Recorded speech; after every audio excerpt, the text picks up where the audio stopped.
1/2 cup അളന്നിട്ട് ഇതുപോലെ പുട്ടുപൊടി എടുക്കുക കേട്ടോ. പുട്ടുപൊടി എടുത്തിട്ട് അതിലേക്ക് ആവശ്യത്തിനുള്ള ഉപ്പും അതുപോലെ കുറച്ച് പഞ്ചസാര ഇട്ട് കൊടുക്കുന്നുണ്ട്. അത് ഓപ്ഷണലാണ്, വേണമെങ്കിൽ ഇട്ട് കൊടുത്താൽ മതി. അത് ഇട്ട് കൊടുത്തിട്ട് നമ്മൾ 1/2 കപ്പ് പൊടി എടുത്തതുപോലെ തന്നെ 1/2 കപ്പ് പാലെടുക്കുക. അതിലൊരു കപ്പ് പാല് നമ്മളിതിലേക്ക് ഫുള്ളായി ഒഴിക്കുക. കുറച്ച് നെയ്യും കൂടെ ചേർത്ത് നമ്മളിതൊന്ന് മൂടി വെക്കുക കേട്ടോ. മൂടി വെച്ചിട്ട് ഒരു 15 മിനിറ്റ് നേരം കഴിയുമ്പോഴേക്കും തന്നെ നന്നായി അത് സോക്ക് ചെയ്ത് വന്നിട്ടുണ്ടാവും. അപ്പോൾ അതിന് ശേഷം നമ്മൾ ഒരു സ്പൂണിട്ട് നന്നായി ഒന്ന് ഇളക്കിയിട്ട് ഇത് ശരിക്കും പുട്ടിൻ്റെ പരുവത്ത്, പുട്ട് ഉണ്ടാക്കുന്ന ആ ഒരു പരുവത്ത് നമുക്ക് ഈ ഒരു പുട്ടുപൊടി കിട്ടിയിട്ടുണ്ട്. പക്ഷേ അത് പോരാ, നമ്മൾ കുറച്ച് തേങ്ങ, ഒരു പിടി അളവിൽ തേങ്ങയും ബാക്കിയുള്ള ഒരു 1/2 കപ്പ് പാലും കൂടി ഇതിലേക്ക് ഒഴിക്കുമ്പോൾ ഈ ഒരു മാവ് ചെറിയ രീതിയിൽ ഒരു കുഴകുഴാന്നുള്ള ലെവലിലേക്ക് ആവട്ടോ. അങ്ങനെ നമുക്ക് വേണം.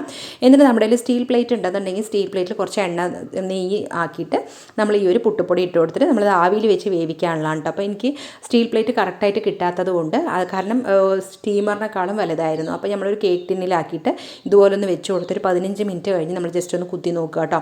നല്ല അടിപൊളി ടേസ്റ്റ് ആയിട്ടുള്ള പാപ്പുട്ട് ഇവിടെ റെഡി ആയിട്ടുണ്ട്. ഇപ്പോൾ ട്രെൻഡിങ് ആയിട്ടുള്ള ഒരു പുട്ടാണ് കേട്ടോ. നമ്മൾ സാധാരണ ഉണ്ടാക്കുന്ന പുട്ടിനേക്കാളും നല്ല സോഫ്റ്റും അതുപോലെ തന്നെ നല്ല അടിപൊളി ടേസ്റ്റുമാണ്. അപ്പോൾ നിങ്ങൾ ഇതുപോലെ ഒന്ന് ട്രൈ ചെയ്ത് നോക്കുക.